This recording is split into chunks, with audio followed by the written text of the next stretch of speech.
Burgundy and Bold post-game recap. Lynnell, Willingham, DOC, Rick Doc Walker. Appreciate everybody that's tuning in. Appreciate everybody that's been liking, subscribing, and commenting. We are on the chase to 1,000. Hopefully, we're there by the time this video drops in the morning. DOC, welcome. I know it's a late night for both of us doing this, but appreciate you doing this as always.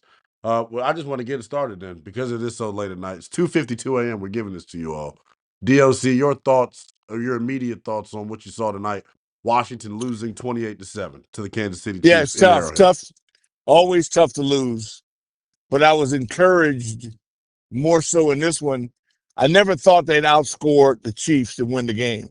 I hoped they would, but based on their rotten performance against the Bears and then the Cowboys, but I left the first half, I was enthusiastic. I could see what we could build ourselves up to. My personal goal is just to be a playoff team. And although I would have never mentioned that a week or so ago, I saw something tonight that let me know that we have the ability to apply pressure and that we can beat people one-on-one. There are some things that we can be pretty good at. I just have to see more. Yeah. I mean, I know they want more. Everybody wants more. But I do believe that this team has a lot of the ingredients to get it done. Will they get it done? That I don't know. I can't guarantee you that. But nobody can convince me that we don't have the capabilities of getting the job done. I saw that. Yeah, I thought defensively it was super encouraging what you saw in that first half. They talked about it during the week, and they finally they talked about something and then did it. Joe Witt said it on Friday. There would be some personnel changes. When they came out in their base package, you see Tyler Owens, who I know you love out of Texas Tech, Doc, as the big Yep. giving them some more size, giving them some more size in the run game, but then also having that ability to check backs and tight ends.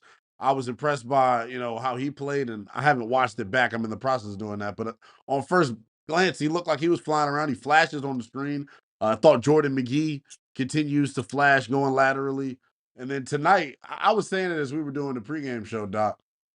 They showed it, the video in the bar that we were at, and it's Jacob Martin leading the 55. Jacob Martin leading the pregame hype circle, and boy, he looked like it when he stepped onto the field. Man, this is the juice that honestly though he's played with since camp. He plays with his hair on fire. He ain't the biggest, ain't the fastest, ain't the strongest, but when you're playing defensive end, motor is so important. All five of those spots up front, motor is so important, and I think he has something that I wish the rest of the room had on a down and down out basis. And you can't just have motor just because you have motor. He's in peak physical condition. That's why he's able to have motor and be able to play like that on a snap in, snap out basis. I was really impressed with him as well. Marshawn Lattimore coming up with the interception, turning his head. There was a lot of good stuff from the defense. Yeah, there was. There was a lot. There's a lot you can build on, and that's important. But now we have to learn how to win. Yeah. Because we got turnovers and didn't do anything with Didn't them. do anything with it. And that was disheartening. Because when you think about the recipe going into the year, nobody thought this team would get close to replicating last year's success if the offense was going to leave the defense hanging at times the way it has in this season. They haven't led the way. They haven't been as crisp as we've maybe expected. And that's with Jaden in, that's with Marcus in. And look, I'm done doing the injury excuse thing, especially on offense. Like guys are in and out of the lineup all across the league. They're making critical errors offensively. They're making critical errors and critical mistakes in the biggest moments on third down, on fourth down. Like you're leaving Josh Connolly on third down by himself. He gets absolutely steamrolled, and now you're in fourth down instead of continuing your drive. In the defense, this is my whole thing about the offense, Doc. They should know going in that they have to sustain drives because guess what the plan is on defense? You're playing bend but don't break defense. You can't ask them to play bend but don't break defense, go out for 9 and 10 play drives, and then the offense comes back and is giving it away in 3 or 5 plays. Yeah, it's counterproductive. Yeah. Yeah, counterproductive. There's still work to be done, but I feel better now than I did last week because I saw more, and that was against the Chiefs. Now, the Cowboys' offense is elite. Yes. And you saw what happened in that. You couldn't win that battle. If that were a game, you'd have a very difficult time winning that game unless you're unrealistic to yourself. But, I just think that that's something you just got to be real about. Yeah. But I saw some promise. We got to find a way to win. And yeah, the Chiefs, they've lost. You can beat them. But it's not enough running the way I want to run. I may never be satisfied by that. But Doc, But I'm never going to stop saying it. Here's my thing with the run game tonight against Dallas and against Chicago. For whatever reason, they're not getting the same push up front. They're not moving people. Either they're not moving people, and that's what I think it is. But upon further review of watching the Dallas game and the Chicago game, I haven't watched this game back yet. They weren't moving people. And you could also maybe look at Bill, maybe saying he's picking the wrong hole and not running with enough patience. Well, But I know what Bill's issue is. There's something off in the running No, game. Bill is making sure he doesn't fumble the ball. Yeah, exactly. He's not. And so what happens when he's so naturally instinctive, and his superpower is that he can accelerate, decelerate, slash, just without even thinking about it. That's his superpower. But he has now decided to maybe cut that back a bit for ball security. Yeah, I think it makes total sense. In my opinion. Yeah, because I've been around some freaky backs. Yeah. And you can't explain what they do, neither can they. But I do know this one thing. He knows now he can't fumble again. Exactly. Yep. And so that, I think, is clouding. He needs to play free. If he fumbles again, we just got to recover it in order for him to not kill his own superpower. Man. Exactly, because I want him to be the best version of him, running with that reckless abandon, like you said, flashing, getting downhill, making people miss. And that's my opinion. I mean, I agree. I think that's as good of a take as you'll hear from anybody, because it's spot on, and it gives an explanation to something that seems crazy, because he's never going to explain it. Exactly. And he's never going to admit it. And why should he? He don't owe us nothing. Right. But I'm just telling you, from what my years of experience tell me, being around some outstanding backs, that these guys are always at their gut level best when they can't explain what happened. They don't discredit. They just go, man, he was blessed. He was blessed. And they don't think, they just react. Yeah. And I sense now that he's clouding some of his own potential because he knows one more fumble, he's out the rotation. So the combination of that, and then I don't think they're getting the same push up front is led to the running game. You know who you're playing? Yeah, I know who you're playing, but it's led to, it is what it is. It's led to the running game not being as successful tonight. Your average 3 yards a pop. That's on 20 carries. They didn't have to worry about the quarterback. Yeah. They weren't afraid of the quarterback. And I just don't think, I don't like the way we run, even when we do run. You don't, because we're in shotgun as much as we are. Well, we're just not trying to batter ram you. It's too much east and west. We're trying to be, we're artistic. Yeah. The artist known as Cliff Kingsbury. Oh yeah, he's good. I like him. It's just not my style because it doesn't get the desired results. Yeah. If he can do it that way and win, I ain't saying a word. It's very interesting because when this run game was hitting, Doc, it was a running game that was going north and south. It was Bill getting upfield, making guys miss. And right now, it's hard for me to put a finger on it, though, if I'm being honest, because I get why you're trying to get on the perimeter. You got big Laramie Tunsil out there.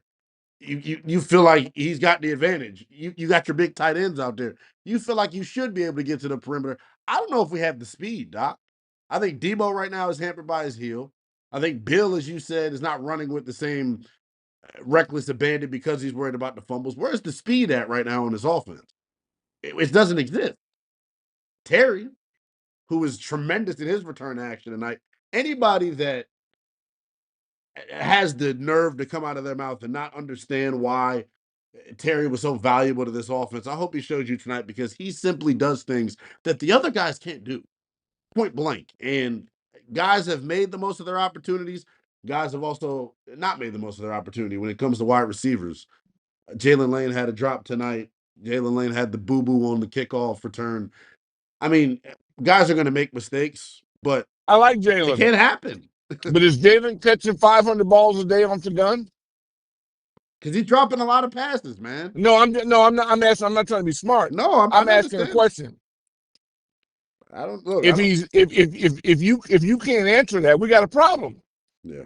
He's too talented. Yeah. Not be able to catch better. Because he's getting open. He's getting himself open. That's the Oh crazy no, he part. can do it all. He's gonna be a monster. But I want to know, is he catching 500 a day? And if he is, then take it to 1,000. Yeah. He don't have a part-time job. He's not cutting trees or lawns. Yeah. I hear it. You're spot on with it. And I feel for him because I know he's capable. I think we all know he's capable. The kickoff return, Doc, I don't know if that point in the game, Kill me. the dude was about to kick the ball out of bounds. The ball Yeah. looked like it was about to go out of bounds. I thought he had no business going in and trying to even touch it. I don't know what the communication is back there for when they decide to make the decision to not go after a ball or not. But that to me, in that decision, in that time frame rather, and the way the ball was spinning, like it just looked like, and I don't know, I can't speak for Jalen. I wasn't back there actually returning it, so I know it's probably way faster, way different from his angle. But from the TV copy, just watching it, it looked like the ball was about to go out of bounds. So I was a little Yeah, but frustrated about whatever it that. was, that's 2 weeks in a row. Yeah, We're talking about him and not in a good light. drops. Yeah, And if he look, I don't have patience. That's what preseason, that's what junior college is for, or another league. Because I'm gonna start questioning, why is he in there? if he can't catch the ball, yeah, Because because Luke is catching, Luke's returning. yeah.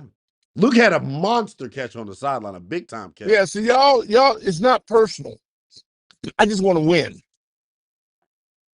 And we in 7 weeks into a season, and I'm getting questionable movement on strategy, and we're talking about. I'm not talking about making a great catch.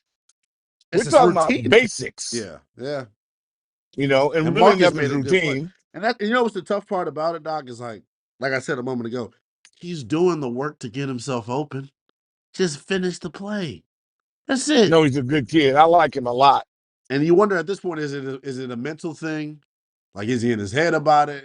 Like the same, like you thought. I thought that was a hell of a point you made about Bill, honestly, because I really do think you can see there's a clear change in his rushing style, and that changes the dynamic of this offense, Doc. And It it's changes going the to be look. that way by any running back. Yes. Anybody's a running back. I wasn't, but I played with some pretty damn good ones. And I've interviewed even more.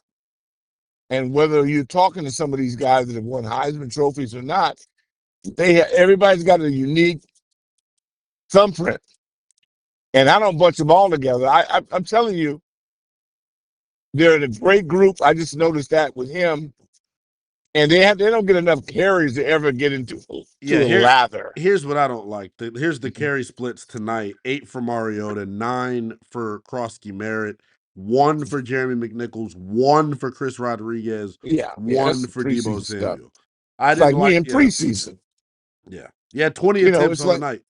Yeah, well, and I'm looking for 30, 35 runs. And some of these were Marcus Mariota scrambles. So I got to go back and see and really chart how many runs they had. But Doc, I mean, it's not enough. Too many times. I think what the most frustrating part is too many times tonight this offense, and too many times throughout the season, this offense has not executed in big time spots. And I can't take a Zach Ertz drop. I can't take a Debo Samuel drop that turns into an interception. These are my best guys. Yeah, and it could happen. It can happen to everybody. Everybody's played dropped them, right, and gone on. But we just gotta. But it's if you want to be a playoff team, and to me, that's my goal for them. Yeah, is that they're a playoff team, and in order to do that, they got to build on the first half of this game against champs, and because a lot of our fan base is going to disrespect the Seahawks. I can already tell you that. Well, yeah, do that if and you want to. You're gonna get gutted. Yeah, because they play big boy football up in big Seattle. Big boy football. I'll tell you that. And so let's, that's what I want to do. Bounce back not make a federal offense of this because there's nothing we can do about it. Game's over. But see how healthy. I'm glad that Cosme seems like he's come back and alive after 2. I got to figure out what's going on with my big left tackle. I want to know about Fab Five. Who's going to be ready to go? Because these boys are going to try to take the line of scrimmage away from you. Man, they're so good up front. And they on are both good at sides it. of the line of scrimmage, but their Yeah, they defensive got some line. little mini elephants. And I'm telling you, if we don't bend our knee, if we don't go to war on this one, we're going to get bum rushed. I'm telling you. And I want to build off the first half of Kansas City. We put 2 of those halves together with that kind of effort, you're going to win a ball game. Yeah, for sure. I thought it was a bunch of tremendous individual efforts, as you mentioned. I do want to spotlight. I thought Brandon Coleman played well when he came in. When you think about a guy, Doc, not being active since the second game of the season, this is week 8, Doc, and they put him in a position he hadn't played all year, all summer, for that matter. And I thought he came in and played well. If Tunsil does have to miss the game against Seattle, obviously it's a big blow. But I am confident in Brandon Coleman out there on the perimeter. I thought he looked pretty decent. And I'm impressed that he was able to come in and not stick out like a sore thumb, despite not being active, Doc. Yeah, well, he's practicing hard. He's taking it serious. Yeah. You never know what it means to him until they show you. Now you know football matters to him. Because he could have just been, clipping Costco clips and planning his off season. Right. But he showed you by his work. Both our young tackles, they give great effort. And it matters to them. They want to be good. But again, if they don't have help, that's on us. Yeah, I do want to. I want to get yeah. to that because Connolly struggled tonight. Anybody that watched and was paying any close attention to what's happening up front, he struggled. But I think it's a double-edged sword when it comes to his struggles on the year. I get it. You can't put a tight end next to him every play. You can't chip him every play. You can't help him every play. But then sometimes, Doc, I go, well, why can't you? Honestly, like, because that's what I think it comes down to. In critical situations, when I'm on third down, I'm chipping. I'm putting a tight end next to Josh Connolly. I'm not going to have the drive go to ruins because we're leaving him on an island in a critical situation against George Karlaftis, who just got paid this offseason, Doc. He's an animal. Yeah, Kansas City has animals up front. I don't like that. Then you got out leveraged by your staff because you knew Karlaftis. I knew that. Most of the league does, and they watch more film than both of us together. Yeah. So they had confidence in him. So he let himself down. Which I love, by the way. Yeah, well, he let himself down. He let himself down because he didn't play worth so, the damn. So he's overrating his own performances. But they're the parent. I don't blame the kid for cutting class. I blame the parent. So what you're saying, the way I live, is that same thing happened tonight in the opener. We didn't know. I blame the parents. I thought they were negligent. They left us home with a 7-year-old babysitter. And I'll never forgive them for that, what they did to that boy. And it felt like it happened tonight in some critical situations, but it also has to get to a point where you shouldn't have to help him every play. You want to be able to send as many guys out into the pass concept as possible. Well, we can say all that. It limits what you can call. In reality, we got Wiley. We got a ton of tackles. Yeah. If he can't hold. What are we doing suffering and risking our quarterback's health, messing around with one dude who's hard-headed? I don't buy that crap. Get him out and get somebody else in. If you play him, but you're basically telling us that he's ready to protect the franchise. So that's a staff issue thing there. I'm just saying this because of what happened in Green Bay. That was criminal. Well, look, you know who you got coming up. You got some big boys coming up this week. I mean, Seattle has a bevy of rushers. Yeah, NFL. And then on Sunday night, next Sunday night, he's got the Grim Reaper coming after. Is what I'm calling the boy in Detroit, Aiden Hutchinson. Yeah, well, no, what I'm gonna do? The Tasmanian That's what devil. 27-year-olds do. Yeah, I'm gonna handle the next one. Yeah, you handle 2 in a row. I'm not doing that.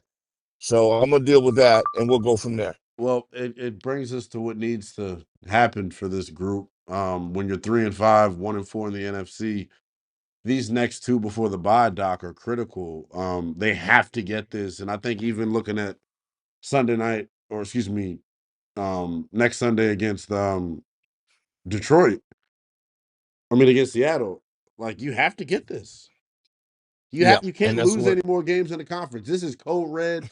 This is gotta have it moment. Well, You need this this is, game against the Seattle Seahawks on Sunday Night Football, or your season is virtually over. and we'll have a couple more times to discuss that throughout the week. I'm not doing that now. Yeah, I got I'm you. dealing with this, and then I would like to ask you politely to say goodbye. And I know you're being serious when you say that. I'm being very serious. I We're know. done with this. This is over. I'm not replaying. No, you do it. You stay on and keep replaying it. Yeah. Yeah, I'm done. We appreciate you all liking, Love y'all. subscribing, commenting, but it's 3:00 in the morning. I understand. We Yeah, got no, we're getting close to our goal. Our goal is 10,000 people. So we got to do this. That's where we're at. We're looking for 10 grand. 10,000 people. Push that button. So let's roll. Let's roll. For the DOC, I'm Lynnell Willingham. Saying so long for Burgundy and Bold. We'll see you next time. God bless.